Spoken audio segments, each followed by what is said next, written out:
Olá, São Paulo, e saudações da cidade de York, na Inglaterra. Muito obrigado pelo convite para participar aí da vossa conversa sobre o Brexit e os seus impactos na vida das pessoas. Isto é algo que nós temos vivido bem de perto, como vocês imaginam, aqui na Inglaterra, e eu, como cidadão português vivendo na Inglaterra, é algo que me diz muito respeito, por isso estou muito interessado neste debate. Por isso tenho muito gosto em participar aí dessa conversa e espero ajudar de alguma forma na discussão. Respondendo às perguntas que me colocaram, a primeira pergunta era sobre quais os trunfos do governo britânico na negociação.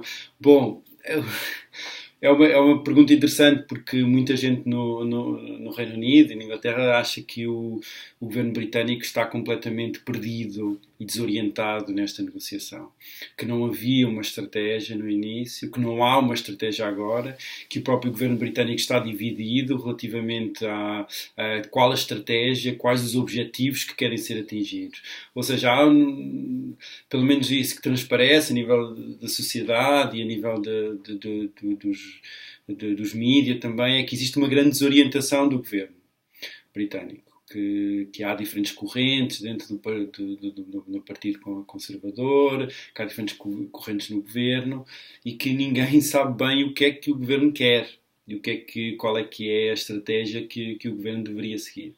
De qualquer forma, acho que há alguns trunfos ou algo nesta negociação que agora está a decorrer, que é uma negociação que neste momento devo dizer que está bastante complicada e já se começa a falar insistentemente na possibilidade de um no deal, do não acordo, não haver um acordo no final do período. Ou seja, isto é algo que está a ser, que já se conversa, porque neste momento as negociações estão bloqueadas relativamente à questão a questões financeiras, a questões de pagamentos, e já muita gente está a falar nessa possibilidade de que não haverá o acordo.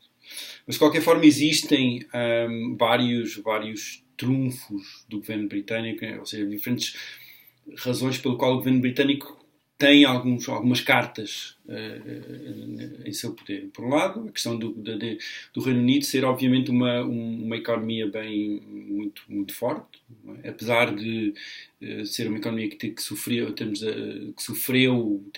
um impacto com a votação do referendo, a nível de desvalorização, da libra esterlina, etc. Mas continua a ser uma economia muito forte, das mais fortes da União Europeia, em termos da dimensão. Por outro lado, o facto de o Reino Unido ser um agente muito importante a nível da política europeia de segurança, não é? Devido também às ligações entre o Reino Unido e os Estados Unidos. Ou seja, o Reino Unido não é um Estado-membro qualquer, não é? Apesar da União Europeia dizer que todos são iguais, todos os Estados-membros são iguais, sim, mas não é um Estado-membro qualquer. O Reino Unido é um membro de peso que tem uma participação muito importante em vários setores de integração e a sua falta, ou seja, a saída da União Europeia vai ter esse impacto. E neste momento o que se está a negociar é qual é que será o papel, parte do que se está a negociar é qual é que será o papel do Reino Unido no período após a saída da União Europeia. E aí o Reino Unido, porque também tem interesse em continuar a cooperação, apesar de ser uma cooperação fora do quadro da União Europeia, mas há um interesse do Reino Unido em continuar essa cooperação em vários setores, como não só económico, mas também financeiro e de segurança, etc. E há também um interesse, obviamente, da União Europeia em continuar essa cooperação com o Reino Unido. Pois há também o aspecto, isso é um dos trunfos que têm sido conversados e que têm sido apontados mais frequentemente, é cidadãos como eu. Não é? Eu sou um trunfo da Inglaterra, do Reino Unido, no sentido em que eu sou um cidadão da União Europeia que está a viver no Reino Unido. E uma das questões que irá ser um dos principais assuntos em discussão em cima da mesa é o estatuto dos cidadãos da União Europeia que estão residentes e que trabalham no Reino Unido. E existe alguns setores do governo que são claros em transformar os cidadãos da União Europeia em trunfos, não é? Em peças negociais, que se chama aqui o bargaining chip. E depois há uma reação de muitos imigrantes, como eu, que dizem: eu não sou um bargaining chip, eu não sou um trunfo negocial, não é? Eu não aceito que a minha vida, que o meu trabalho e que a minha estabilidade seja transformada numa questão de negociação. Mas é certamente algo importante. São cerca de 3 milhões de cidadãos da União Europeia que moram e que trabalham aqui no Reino Unido, e que isso, de facto, claramente é um dos aspectos que irá ser negociado e com o qual o Reino Unido tem um interesse, porque também o Reino Unido tem cidadãos britânicos que vivem na União Europeia e que querem assegurar os direitos desses cidadãos. Portanto, essa é outra questão que irá ser negociada. Mas, no geral, eu acho que, apesar destes trunfos, não é? A minha ideia é que, e aliás até relacionado devido à desorientação e à falta de estratégia do Reino Unido neste momento, é que o Reino Unido está numa posição negocial fragilizada. Até porque a União Europeia tem de se assegurar de que o Reino Unido irá ser de alguma forma castigado. Não é? Isso é inevitável. E não poderia ser de outra forma, porque a União Europeia tem de se assegurar de que o Reino Unido não sai desta negociação melhor do que estava, ou igual do que estava. Porque isso era abrir as portas, isso era o fim da União Europeia. Se os Estados-membros pensassem: nós podemos sair e ficamos melhor ou igual do que estávamos, então isso era o fim da União Europeia. Por isso a União Europeia vai ter que certificar que o Reino Unido perde de alguma forma. Vai haver aqui alguma perspectiva punitiva da União Europeia, e uma vez que há tratados europeus e uma vez que houve acordos que o Reino Unido se comprometeu, de facto isso irá acontecer de alguma forma. A União Europeia vai perder, mas o Reino Unido vai perder. Isto é um cenário em que ambos vão perder, pelo menos a curto prazo e a médio prazo, eu acho.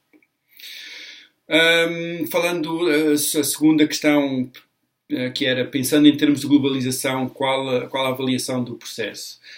Uma vez mais, uma pergunta difícil de responder, é uma pergunta complicada, porque eu acho que aqui a questão não é pensar em termos de globalização, como se globalização fosse algo assim, um termo, um conceito unívoco ou uniforme.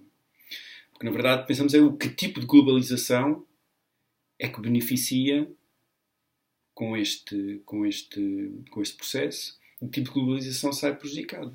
Porque, por um lado, sim, se nós entendemos a globalização como uma integração europeia, a integração dos mercados, e se interpretarmos o Brexit como uma reação de um certo nacionalismo económico, então sim, a globalização sai prejudicada, porque o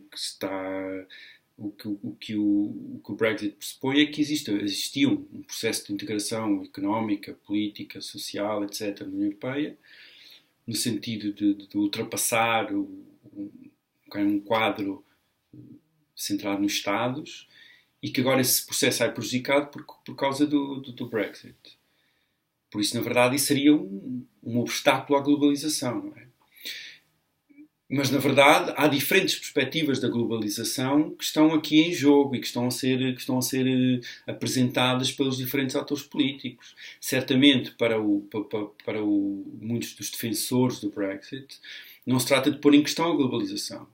Porque muitos dos defensores do Brexit acham que devemos ter comércio livre e que devemos manter a liberdade do comércio, a liberdade de circulação, não é? E muitos defensores do Brexit acham que, por exemplo, a globalização do Reino Unido, ou o ímpeto globalizador do Reino Unido, deve ser não necessariamente com os parceiros europeus ou com os outros países europeus, mas deve ser com, por exemplo, com os países da Commonwealth, por exemplo. Ou com os Estados Unidos, com novos parceiros no Sul, etc. Ou seja, não é que os defensores, ou que todos os defensores do Brexit sejam nacionalistas, agora vamos recolher o Reino Unido, vamos ser isolacionistas, etc. Não, muitos defendem o comércio livre e a internacionalização e uma forma de globalização. Uma forma de globalização que está ligada muitas vezes a questões de imperialismo, ou um neo-imperialismo, no sentido em que há, de facto, uma espécie de saudade colonial em muitos setores defensores do Brexit, no sentido em que acham que nós não precisamos, ou nós, dizem eles, nós não precisamos da União Europeia para nada, porque nós podemos fazer comércio com a Índia, com o Paquistão, com estas novas, com aqueles que eram as nossas colónias, não é? Há uma saudade, uma nostalgia colonial em muitos setores defensores do Brexit. Mas isso também é uma versão da globalização, não é? Porque o movimento colonial, não é? É um movimento globalizador. O movimento colonial que começou com a expansão dos portugueses, espanhóis, holandeses, etc. Era um movimento globalizador. Só que era uma espécie, uma forma de globalização assente no imperialismo, no colonialismo, etc.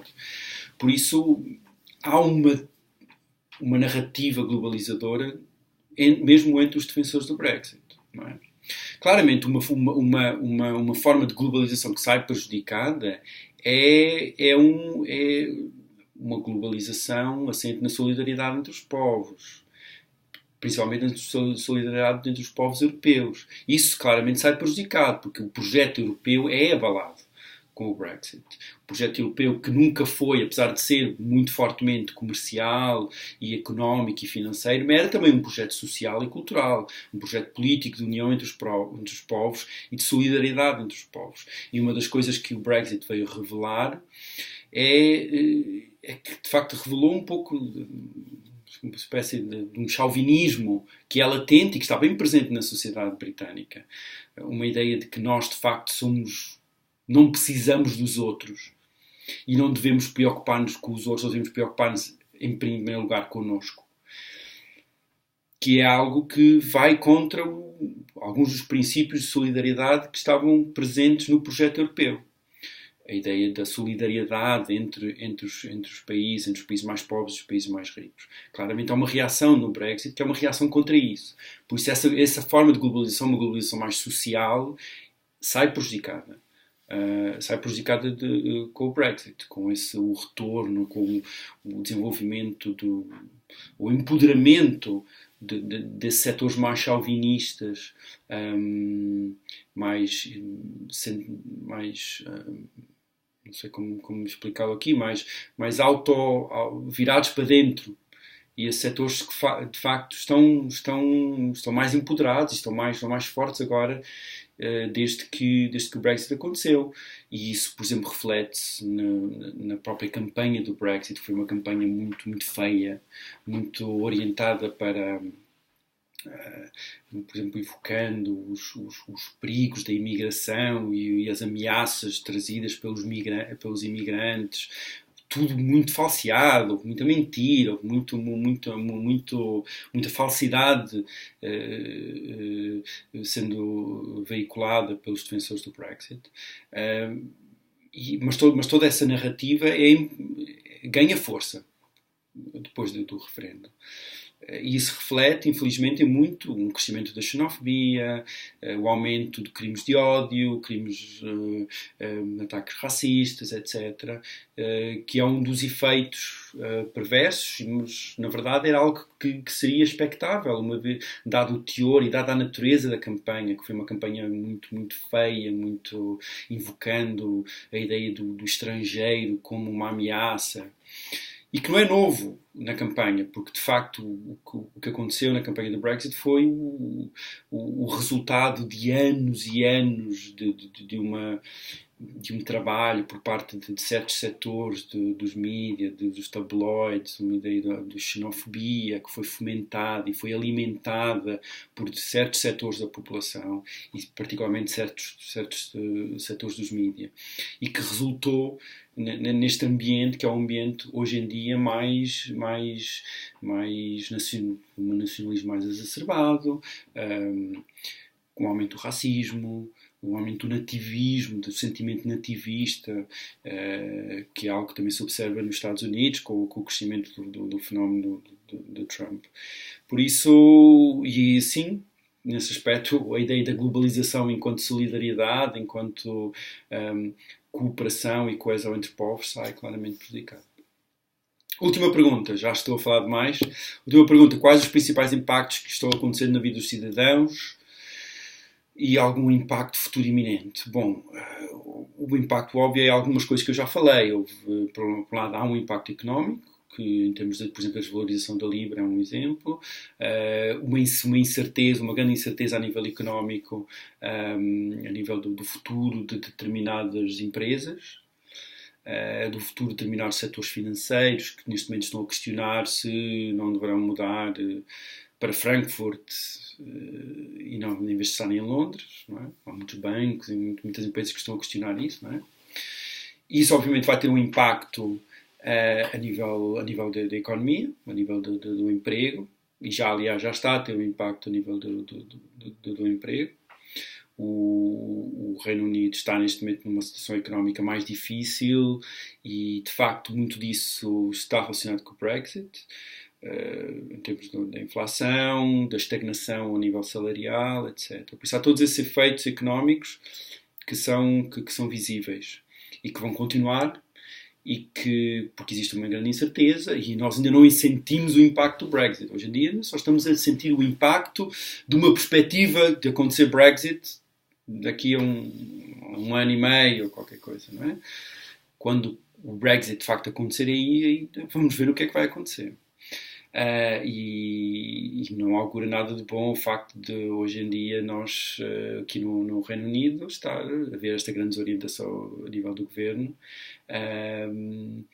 e estarmos a ser este país está a ser liderado em grande medida por pessoas que não fazem a mínima ideia do que estão fazendo, que não têm ideia do que é, não entendem as instituições europeias, não entendem a forma como a política funciona nem no seu próprio país. Muitos deles não há a melhor palavra, são francamente ignorantes relativamente àquilo que estão fazendo. E isso não augura nada de bom. Bom, então em termos económicos é isso. Em termos sociais, como eu falei, tem existido um aumento da xenofobia, um aumento de umas clivagens sociais, não é? Em semelhança ao que tem acontecido, por exemplo, nos Estados Unidos, em que há um empoderamento daqueles setores mais radicais da sociedade, aquela direita radical, aquela direita mais xenófoba. Aqui também tem acontecido de certa forma. De certa forma, aquelas pessoas com umas ideias mais estranhas, que anteriormente não teriam coragem para dizer essas ideias, hoje em dia têm essa coragem, porque estão mais no mainstream, não é? E isso acontece. Isso é algo que tem acontecido a nível social e acho que é algo que irá continuar, de certa forma. Existem impactos a vários níveis. A nível, por exemplo, nas universidades, no trabalho, existe neste momento uma grande preocupação acerca do impacto que o Brexit vai ter a nível de recrutamento de estudantes. Nós temos muitos estudantes vindos da União Europeia e ainda estamos tentando entender de que forma é que o Brexit vai ter um impacto a nível dos estudantes quererem vir estudar para o Reino Unido.